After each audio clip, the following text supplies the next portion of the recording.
Hey everyone, welcome back to my channel and those who are new, welcome to the channel. So मुझे काफ़ी दिनों से ये DMs और बहुत सारे मैसेजेस आ रहे हैं related to फिजियोथेरेपी. So मैं अपना इंट्रोडक्शन देना चाहूँगी. So I am physiotherapist by profession और मैंने एज अ फिजियोथेरेपिस्ट इंडिया में काम किया है 10 साल 10 years, out of which more than 8 years मैंने क्रिकेट में काम किया है. तो I have dealt a lot with sports like rehabilitation player. I have also worked with polo players as well as golf, table tennis मैंने बताया, basketball. सो मैंने बहुत सारे पेशेंट्स को देखा है एंड प्लेयर्स को देखा है. रिलेटेड टू फिजियोथेरेपी मेरे पास बहुत सारे क्वेश्चंस आते हैं. क्या फिजियोथेरेपी सही है, क्या फिजियोथेरेपी प्रोफेशन लेना चाहिए, और क्या फिजियोथेरेपी लेडीज के लिए यानी कि गर्ल्स के लिए अच्छा है कि नहीं है. तो मैं एक एक करके ये सारे क्वेश्चंस का आंसर करूंगी. मैंने शॉर्ट्स वीडियोस भी बनाए हैं but I don't think so that will do justice, तो इसीलिए मैं आज एक लॉन्ग वीडियो लेकर आई हूँ. तो सबसे पहले जान लेते हैं कि फिजियोथेरेपी होता क्या है. बहुत सारे आपको डेफिनेशंस मिलेंगे बट अकॉर्डिंग टू WHO जो वर्ल्ड हेल्थ ऑर्गेनाइजेशन है, तो फिजियोथेरेपिस्ट वो लोग होते हैं जो आपको असेस करेंगे, प्लान करेंगे और इम्प्लीमेंट करते हैं रिहैबिलिटेशन प्रोग्राम. अब रिहैबिलिटेशन प्रोग्राम करता क्या है, वो एक ऐसा प्रोग्राम है रिलेटेड टू एक्सरसाइज, आपका लाइफस्टाइल चेंजेस हम लोग सजेस्ट करते हैं एज अ फिजियोथेरेपिस्ट. वो इम्प्रूव और रिस्टोर करता है ह्यूमन मोटर फंक्शन, यानी कि आपको हेल्प करता है मूवमेंट अचीव करने में या आपका पेन को रिलीफ करता है. एज वेल एज आपको ट्रीट और प्रिवेंट करता है physical challenges associated with injuries, disease and other impairments. Other impairment मतलब बाकी सब जितने भी फिजिकल आपको इम्पेयरमेंट्स हो सकते हैं जिसकी वजह से आपको डिसेबिलिटी भी होती है कि बहुत लोगों को. तो उसमें बेसिकली एक फिजियोथेरेपिस्ट का काम ये होता है कि क्वालिटी ऑफ लाइफ इंप्रूव करना. ये एक बहुत ही इंपॉर्टेंट चीज है, क्वालिटी ऑफ लाइफ. अब आप समझोगे ये क्या ही है, क्या प्रोफेशन है, क्वालिटी ऑफ लाइफ क्या होता है. तो आहिस्ते आहिस्ते करके मैं सारे चीजों को एक्सप्लेन करूंगी. तो सबसे पहले आ जाते हैं कि फिजियोथेरेपिस्ट आप कैसे बन सकते हो इन इंडिया. स्पेशली मैं बता रही हूँ इन इंडिया में कैसे बन सकते हो. तो नंबर 1 आपको क्या करना है, आपको लेना है 11-12 में आपको लेना है साइंस स्ट्रीम. ओके, अच्छा मार्क्स रखना है आपको साइंस स्ट्रीम में. और बेसिकली मेनली अगर आप गवर्नमेंट इसमें पढ़ना चाहोगे, यूनिवर्सिटी या फिर इंस्टीट्यूट में पढ़ना चाहोगे, तो आपको कॉम्पिटिटिव एग्जाम्स देने पड़ते हैं जैसे जेई, या मैंने खुद अपना सेंट्रल गवर्नमेंट, मेरा यूनिवर्सिटी जो है वो सेंट्रल गवर्नमेंट यूनिवर्सिटी थी, तो मुझे ऑल ओवर इंडिया एग्जाम भी देना पड़ा था. सो ये होता है बेसिक, आपने करना होता है. और आपका या तो फिर आप जाके और डायरेक्टली आप ले लेते हो एडमिशन आप कोई प्राइवेट कॉलेजेस में. तो फीस जो है बहुत ज़्यादा फ्लक्चुएटिंग है इंडिया में. तो गवर्नमेंट में आपको बेसिकली अभी जहां तक मुझे पता है, जिस इंस्टीट्यूट से मैं निकली हूँ, it is nearly about 30,000 to 40,000 per year.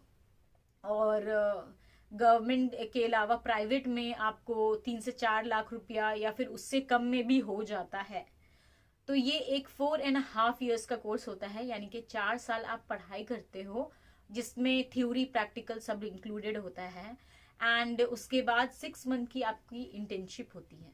तो कुछ जगहों में ये पेड इंटर्नशिप होती है, जैसे मैं सेंट्रल गवर्नमेंट से की हूँ तो मुझे उसमें पेमेंट मिला था. पेमेंट काफ़ी कम होता है but still you get some payment. और अगर आप पूछोगे कि किस में जाना चाहिए मैम, सेंट्रल गवर्नमेंट में या फिर यानी कि गवर्नमेंट वाले में जाना चाहिए या फिर प्राइवेट में जाना चाहिए, तो मेरा है मानना ये कि आप हमेशा गवर्नमेंट के लिए ट्राई करो. बट अगर आप बहुत पैशनेट हो फिजियोथेरेपी को लेके तो डेफिनेटली आपका सेकंड चांस ये होता है कि अगर आपका गवर्नमेंट में नहीं हो पा रहा है तो आप अब प्राइवेट में लोगे.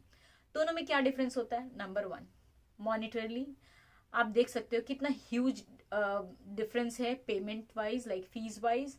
सेकेंडली आपको जब आप पेशेंट्स देखोगे तो गवर्नमेंट में ज्यादा आपको पेशेंट्स देखने को मिलेगा कंपेयर टू प्राइवेट यूनिवर्सिटी या कॉलेजेस में.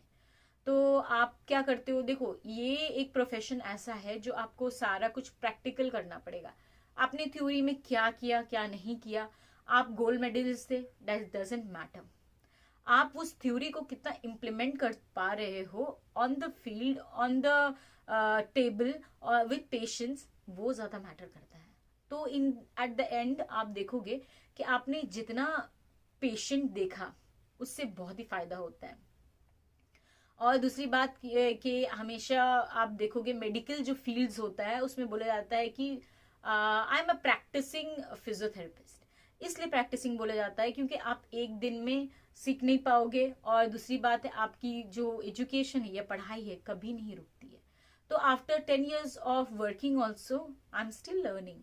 आप हर दिन कुछ नया सीखते हो, और ये एक्टिव लर्निंग भी होता है, पैसिव लर्निंग भी, यानी कि आप नहीं चाहते हुए भी कुछ कुछ चीज सीख जाते हो। विद अलग अलग पेशेंट आते हैं, अलग अलग चीजों को डील करना पड़ता है, उससे भी सीख जाते हो। और दूसरी बात आप अपने एक्सपीरियंस से आप सीखते हो, और दूसरी बात आप सीखते हो खुद से एक्टिवली पढ़ाई करके, यानी कि आपने कुछ कुछ कोर्सेस किए हर साल। जैसे कि मैं फॉर एग्जाम्पल हर साल मैं एक कोर्सेज करती थी। हाँ, थोड़ा इन्वेस्टमेंट होता है, ऑब्वियसली आप कमा रहे हो तो थोड़ा इन्वेस्ट करना ही पड़ता है। तो कमाई से बात आ गई कि अगर आप ये इतना पढ़ाई करते हो तो आप कितना सैलरी एक्सपेक्ट कर सकते हो। तो मैं इंडिया की बात करूंगी फर्स्ट ऑफ ऑल।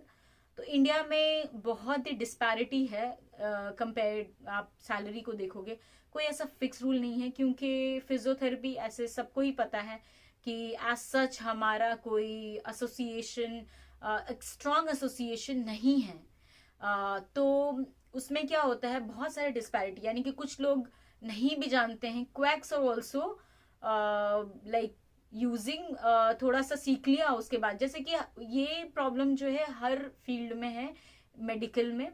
जैसे आप देखोगे फॉर एग्जाम्पल डॉक्टर्स जो होते हैं उनके साथ कंपाउंडर्स काम करते हैं, तो बहुत दिन रहने के बाद ये कंपाउंडर्स क्या करते हैं, कुछ कुछ, मैं ये नहीं बोल रही हूँ कि सब कोई, बट कुछ ऐसा आप देखोगे गांव या छोटे शहरों में ये कंपाउंडर ही खुद का खोल लेते हैं और फिर अपना चालू कर देते हैं, क्योंकि इनकी फीस काफी कम होती है तो लोग जाते भी हैं। तो यहाँ आपको देखना पड़ेगा कि बेसिकली जो फिजियोथेरेपी है इतना जो डेजिग्नेशन है इंडिया में इतना वेल प्रोटेक्टेड अभी तक नहीं है। हाँ, थिंग्स आर चेंजिंग और काफी काम हो रहा है। जब मैं स्टार्ट की थी फिजियोथेरेपी तो लोगों को फिजियोथेरेपी क्या होता है या फिजियोथेरेपिस्ट क्या करते हैं वो नहीं पता था। तो मुझे बहुत डिस्करेज किया गया था। मैं जब 12 में थी और मैंने अपनी हेड मिस्ट्रेस को बताया था कि I am going to take a physiotherapy as a profession. She told me, क्यों आप लेना चाह रहे हो, आपको घर घर जाके सबका करना पड़ेगा massage. So back in then 2008 में ये सबकी मतलब सोच थी। एंड इवन मेरी फैमिली जब लोगों को बताती थी कि हाँ ये मेरी फिजियो है, मेरी बेटी फिजियोथेरेपी कर रही है, पीपल वेयर लाइक फिजियोथेरेपी क्या होता है। तो मेरी सिस्टर उस टाइम में एक मूवी आई हुई थी जिसका नाम था गोल, तो उस मूवी को कंपेयर रेफरेंस देके बोलती थी, ओ हाँ जो बिबाशा बाशु कर की है उस मूवी में, तो मेरी सिस्टर भी वही है। तो ऐसे करके उस टाइम था, बट अभी things are changing, people know what physiotherapy is, क्या इंपॉर्टेंस है, and things will be better. So coming back to the monetarily, तो आप बेसिकली अगर आप छोटे शहरों में रहते हो वहां से लेके जब अब आप बहुत एक्सपीरियंस रहते हो या फिर खुद का कर रहे हो, तो मैं पहले जो लोग जॉब कर रहे हैं उनका बताऊंगी। तो मिनिमम सैलरी 25K यानी कि 25,000 रुपीज से स्टार्ट होके आप अगर आप कोई हॉस्पिटल में काम कर रहे हो तो आई डोंट थिंक सो कि 70,000 से ज्यादा आप कर पाओगे। मैं ये नहीं बोल रही हूँ कि आप मैं उसको काउंट नहीं कर रही हूँ कि आप होम विजिट करते हो, मैं बिल्कुल काउंट नहीं कर रही हूँ। जस्ट आप जब रिहैब सेंटर या फिर आप कोई हॉस्पिटल में काम कर रहे हो तो ये एक रेंज है। डेफिनेटली ये वैरी करेगा बेसिकली ऑन किस स्टेट में आप काम कर रहे हो, कौन सी कंपनी में आप काम कर रहे हो या कौन सी हॉस्पिटल में काम कर रहे हो, और कितना आपका एक्सपीरियंस है। ये एक रेंज है जो मैं बता रही हूँ आपको। इसके अलावा फिजियोथेरेपी एक बहुत वर्सेटाइल है, तो आप क्या कर सकते हो, आप अपना भी खोल सकते हो, आप अपना रिहैब सेंटर खोल सकते हो, और उसमें कमाने का कोई लिमिट नहीं है। I have seen personally and I have met physiotherapist जिनका टर्नओवर ईयर का करोड़ में होता है. ऐसा नहीं है कि फिजियोथेरेपिस्ट में आप कमा नहीं सकते हो, कमा सकते हो, बिल्कुल कमा सकते हो. जैसे हर प्रोफेशन में होता है, आप मेडिकल प्रोफेशन में भी देख लो. अगर आप बोलोगे कि डॉक्टर्स क्या बहुत ज्यादा कमाते हैं, बिल्कुल नहीं. जितना वो काम करते हैं वो अंडरपेड हैं अगर आप देखो. And if you are doing, अपना बिजनेस कर रहे हो तो उसका कोई सीमा नहीं, जैसे मैंने अभी बताया. और अगर आप कोई टीम में काम करते हो तो बहुत रेंज होता है, लाइक बहुत ज़्यादा रेंजिंग है. तो मैं क्रिकेट की बात करूंगी. तो जब मैंने स्टार्ट किया था क्रिकेट में तो मुझे बहुत ही ज़्यादा कम मिलता था. And then I gradually grew and मैंने बीसीसीआई के साथ काम किया. And BCCI pays you very very well. और बीसीसीआई में आपको सेम पैसा मिलता है जितना आपको मेल फिजियो को मिलेगा, उतना ही मिलता है. पहले थोड़ा कम मिलता था बट अब तो बीसीसीआई ने सारा कुछ सेम कर दिया है. तो जेंडर डिस्पैरिटी पेमेंट बीसीसीआई या एनसीए में नहीं है. But rest of the association में जब आप काम करते हो, क्योंकि अगर आप एसोसिएशन में काम नहीं करोगे तो बीसीसीआई का पॉलिसी है टिल डेट, मैंने जब तक ये काम किया था, कि आपको नहीं लेते हैं ऑब्वियसली, क्योंकि आपका क्रिकेटिंग बैकग्राउंड होना ज़रूरी है. आपको क्रिकेटिंग इंजरीज देखनी है तो ऑब्वियसली एक एक्सपीरियंस ज़रूरी होता है. तो अगर आपको एनसीए या फिर बीसीसीआई में आप कभी काम करना चाहोगे तो I will highly recommend you कि आप एसोसिएशन से स्टार्ट करो.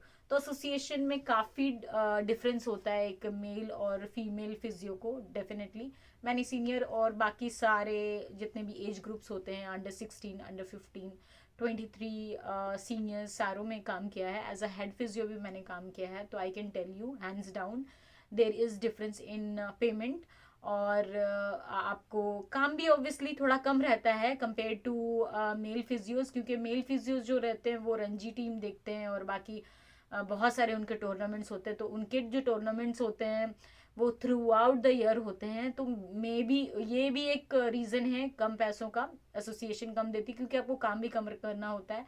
मैंने जब स्टार्ट किया था it was hardly like 2 tournaments होते थे. अभी बहुत सारे टूर्नामेंट्स होते हैं विमेंस के भी. तो थोड़ा काम बढ़ गया है, पेमेंट भी लाइकवाइज बढ़ गया है.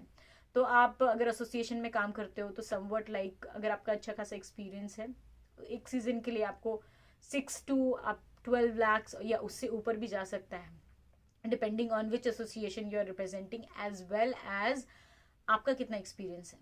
दूसरी बात, आपको एसोसिएशन में जब आप काम करते हो तो आपको रहना खाना डेफिनेटली, अगर आप दूसरे स्टेट से हो और किसी दूसरे एसोसिएशन में काम कर रहे हो जो कि स्टेट डिफरेंट है आपका होम स्टेट से, तो आपको मिलता है. बट सेम जगह में काम कर रहे हो तो नहीं मिलता है. And if you are travelling with the team तब आपको डीए मिलता है, यानी कि डेली अलाउंस. उसमें आप अपना लंचेस करते हो.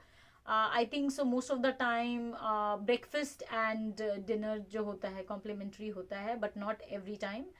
और डीए मिलता है तो आप उससे काम चला लेते हो. और दूसरी बात ये है कि एज अ स्पोर्ट्स फिजियो आप बहुत सारा एक्सपोजर मिलता है, ग्लैमर है, बहुत घूमते हो. इसके लिए मैं एक सेपरेट वीडियो बनाऊंगी कि स्पोर्ट्स फिजियो क्या क्या बेनिफिट्स एंड क्या क्या प्रॉब्लम्स होती हैं. But overall the physiotherapy is a very promising like career. जब मैंने स्टार्ट किया था तो मैंने बाकी लोग जैसे अभी हैं क्लूलेस, मैं भी काफ़ी क्लूलेस थी उस वक्त. और because of some monetary problem I did had JEE, मेरा जेई रैंकिंग अच्छी थी और मुझे डेंटल भी ऑफर किया जा रहा था. बट पर्सनल मेरा ये चॉइस था कि let's try something different, something new.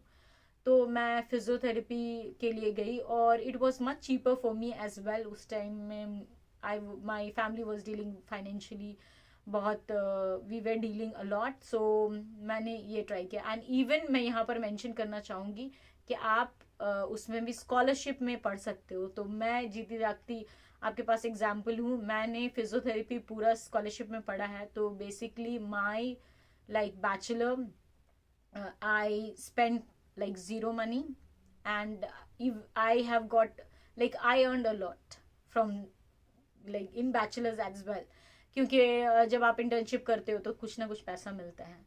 तो इन दैट सेंस आप समझ सकते हो अगर आप मेडिकल प्रोफेशनल लाइक आपके अंदर वो जज्बा है कि आप ह्यूमन से डील करना चाहते हो, बिकॉज लेटर ऑन क्या होता है इस प्रोफेशन में, I tell you very frankly, burnout, which is very normal for every and each and every like medical professions के लिए बर्नआउट होना बहुत ही लाजमी और बहुत ही नॉर्मल बात है. आप ह्यूमंस के साथ डील करो, आप मशीन्स के साथ नहीं डील करो. Humans come with a lot of baggage, a lot of emotions. तो आप जब भी डे टू डे आप ह्यूमंस के साथ डील करते हो, आप खुद भी ह्यूमन हो, तो एट सर्टेन पॉइंट आपको लगता है कि you are being underpaid और आप ज़्यादा काम कर रहे हो, क्योंकि बहुत कुछ आई कांट एक्सप्लेन कैसा होता है, but not only us, not only physiotherapist, I think so nurses का भी वही हाल है, डॉक्टर्स का भी वही हाल है. तो कुछ ऐसा है, बट टाइम टू टाइम आपको खुद को ये याद दिलाना पड़ता है कि आप इस प्रोफेशन में क्यों आए. So choose this profession when you are compassionate about serving people. We serve people, and definitely अगर मुझे सेकेंड चांस दिया जाए प्रोफेशन चूज करने का, I will go for physiotherapy. Physiotherapy has given me everything what I am. Because of this profession I am here now in New Zealand, और मैं higher studies कर रही हूँ. तो and whatever I have achieve in my life later on, like as a professional, I have achieve through physiotherapy. तो hands down मैं फिर से फिजियोथेरेपी लेने पसंद करूंगी. अब आप कंपेयर करोगे कि मैम आप बताओ कि डॉक्टर अच्छा है, या बीइंग अ डॉक्टर यानी कि एज अ फिजिशियन अच्छा है, या फिर हमें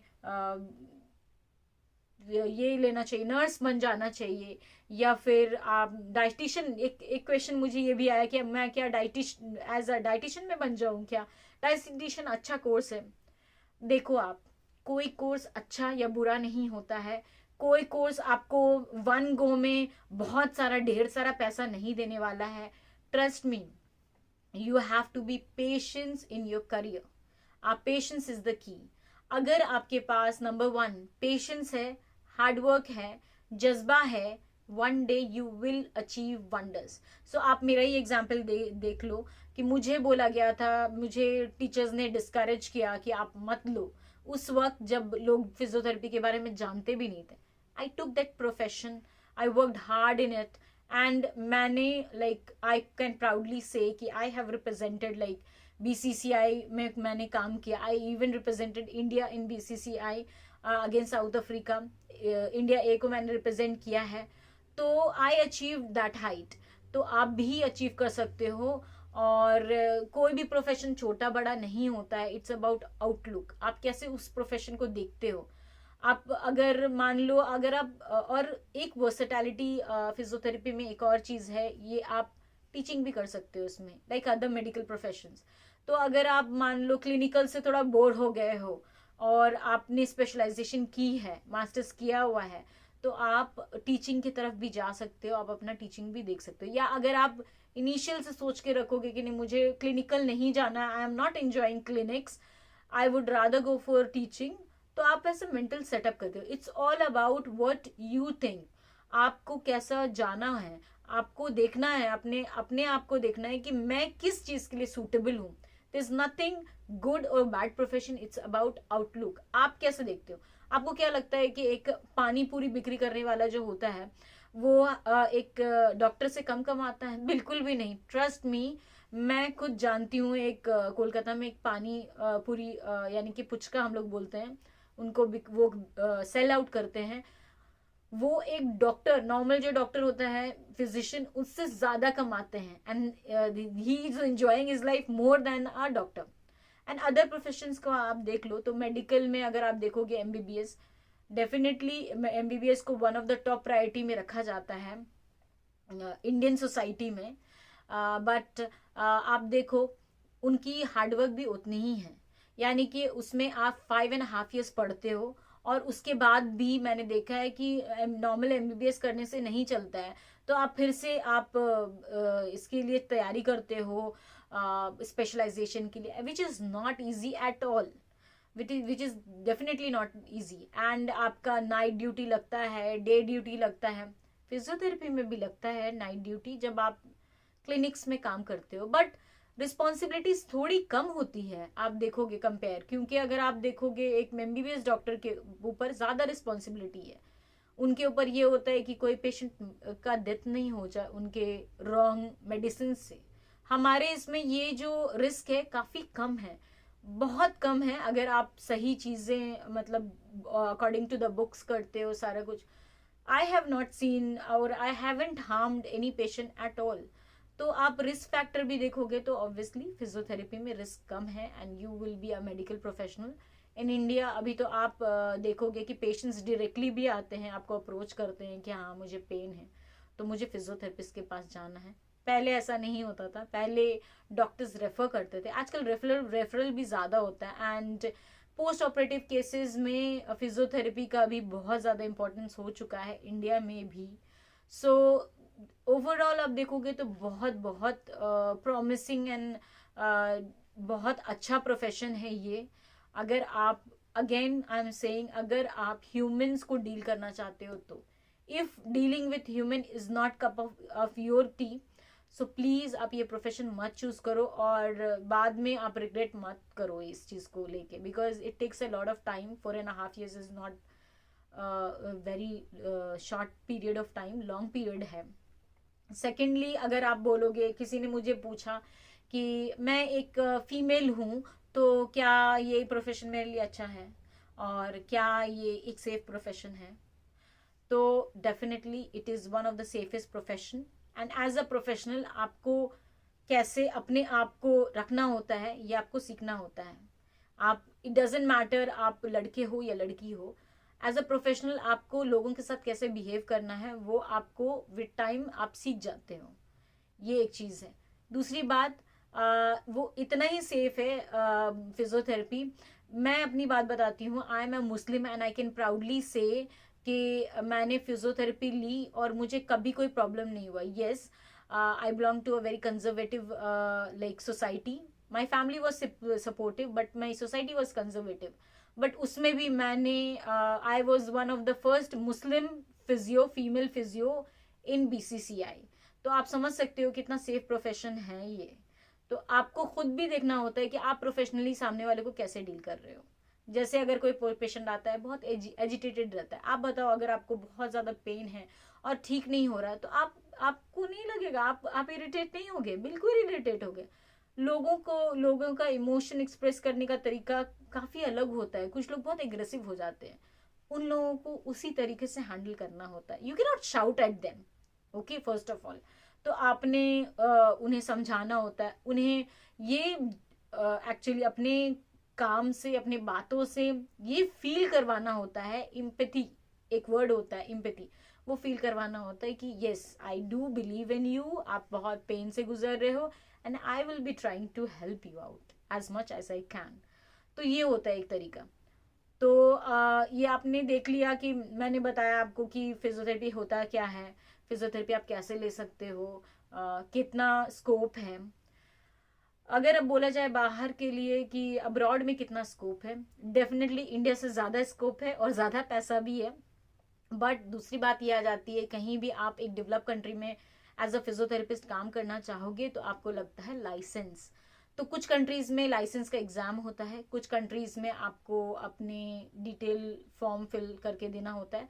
but trust me, it is not a easy process, easy तो बिल्कुल नहीं होता है, इट टेक्स टाइम, एफर्ट और पैसा भी लगता है इसमें।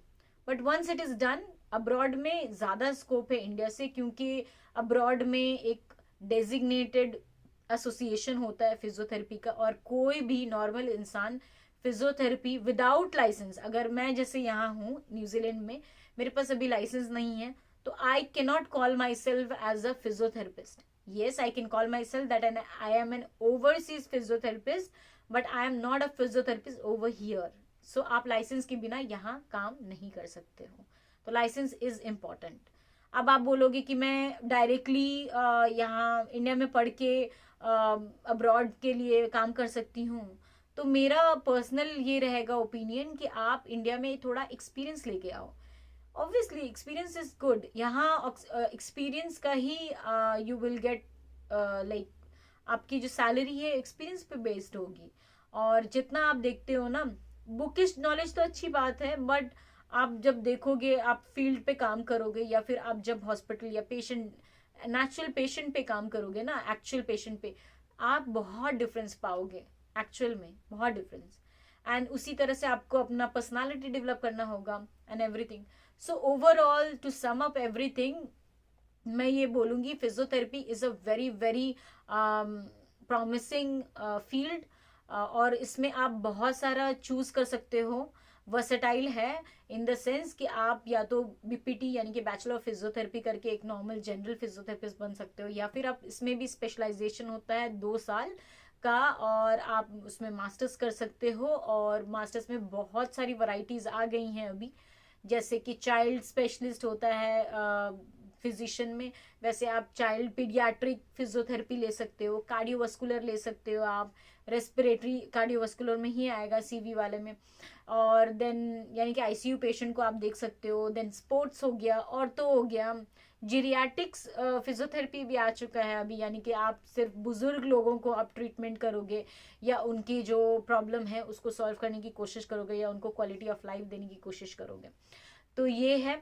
और अपार्ट फ्रॉम लाइक काम या फिर स्पेशलाइजेशन के, आप बहुत सारी चीज़ें कर सकते हो, जैसे कि आप रिहैब सेंटर में काम कर सकते हो, आप हॉस्पिटल्स में काम कर सकते हो, आप लाइक एज अपना खोल सकते हो फिजियोथेरेपी, एक एक्सपीरियंस के बाद खुद का भी खोल सकते हो। इंडिया में बहुत ईजी है, just you need a little bit of money या फिर मॉनिटरी हेल्प चाहिए, वो करके आप कर सकते हो। या आप शुरुआत कर सकते हो छोटे स्केल पे and then you can grow larger, अगर आप अपना कर रहे हो। ये तो आप टीम के साथ आप ट्रैवल कर सकते हो या टीम के साथ रह सकते हो, लाइक बहुत सारे टीम्स होती हैं जो कि हायर करती हैं, आप सीजनल या फुल फुल ईयर कॉन्ट्रैक्ट में काम कर सकते हो। और अगर आपको क्लिनिकल में नहीं जाना है तो आप लेटर ऑन आप उसमें लाइक टीचिंग भी कर सकते हो। और मैं ये भी मेंशन करना चाहूँगी, सिर्फ मास्टर्स ही नहीं, आप फिजियोथेरेपी में लाइक पीएचडी भी कर सकते हो। तो ऐसा नहीं है, अगर किसी के पेरेंट्स मान नहीं रहे हैं कि फिजियोथेरेपी लेना चाहिए मेरी लड़की को कि नहीं लेना चाहिए, look at me, I am a Muslim, I proudly say that I am being a Muslim, practicing Muslim woman, मुझे कभी कोई प्रॉब्लम नहीं हुआ फिजियोथेरेपी लेके। हाँ, चैलेंजेस हर प्रोफेशन में आते हैं, इसमें भी आते हैं, तो चूज वाइजली, आपको किस चीज़ में अच्छा लगता है, अपना थोड़ा भी रिसर्च कर लो आप, एंड ट्राई एंड आप सेफ गार्ड करके तो नहीं चल सकते हो। आपको कुछ, कोई भी प्रोफेशन लेते हो उसमें थोड़ा बहुत रिस्क हर प्रोफेशन में है। और एक बात कि अभी जो हो गया, अभी things are changing, world is changing, तो लेटर ऑन अगर मान लो आपको पसंद नहीं आ रहा, अच्छा नहीं लग रहा है आपको कोई प्रोफेशन, आप लेटर ऑन इस प्रोफेशन को लाइक स्विच भी कर सकते हो। आपने देखना होता है, आप थोड़ा रिसर्च करोगे, आपको समझ में आ जाएगा कि हाँ भाई ये प्रोफेशन मेरे लिए वर्क नहीं कर रहा है, तो लेटर ऑन स्विच कर लेते हैं लोग। जैसे कि मैं बताऊंगी, मेरी एक बहुत ही क्लोज हमारी स्कूल बैचमेट थी, she did bachelors in physiotherapy, later on she switched, या मेरा ही एक नेफ्यू है, वो फिजियोथेरेपी उसने किया, later on that my nephew switch to health management में। सो आप ये भी कर सकते हो लेटर ऑन, यानी कि मास्टर्स आपने किसी और चीज़ में कर लिया तो आप, बट आपका हेल्थ का बैकग्राउंड होना चाहिए हेल्थ मैनेजमेंट करने के लिए। तो ये एक चीज़ हो सकता है, ये इजीली कर सकते हो आप। और इट डिपेंड्स कि आपको क्या चाहिए लाइफ में और किस हिसाब से आप देखते हो। और स्कोप तो आप खुद से ही बनाना होता है लोगों को, और आप हार्ड वर्क करोगे तो अचीव सक्सेस सब कुछ मिलता है, name fame everything. It takes time but it does really help, अगर आप हार्ड वर्क एंड डेडिकेशन से कहीं भी काम करोगे, ट्रस्ट मी इट वर्क्स। तो जो भी लोग फिजियोथेरेपी लेना चाह रहे हैं, ऑल द वेरी बेस्ट। और अगर कुछ और भी इंफॉर्मेशन चाहिए, do comment, follow, like and subscribe, ताकि मैं और भी ऐसे ऐसे इंटरेस्टिंग वीडियोस लेकर आऊँ, एक्सप्लेन कर पाऊँ। और मैं यहाँ पर ये भी बोलना चाहूँगी कि as a physio, like sports physio, तो मेरे साथ बहुत इंटरेस्टिंग चीज़ें हुई हैं. So I would like to discuss in my further videos. आप सुनोगे, आपको भी इंसाइट मिलेगा कि क्रिकेट में क्या होता है, एज अ स्पोर्ट्स फिजियो आप क्या क्या फेस करते हो. और बहुत सारी चीज़ें हंसी भी आएगी और बहुत सारी चीज़ें सीखने को भी मिलेगी जो नए लोग हैं जो जानना चाहते हैं फिजियोथेरेपी में. So those who want to take physiotherapy, all the very best. And if you have any question, comment down below. Thank you.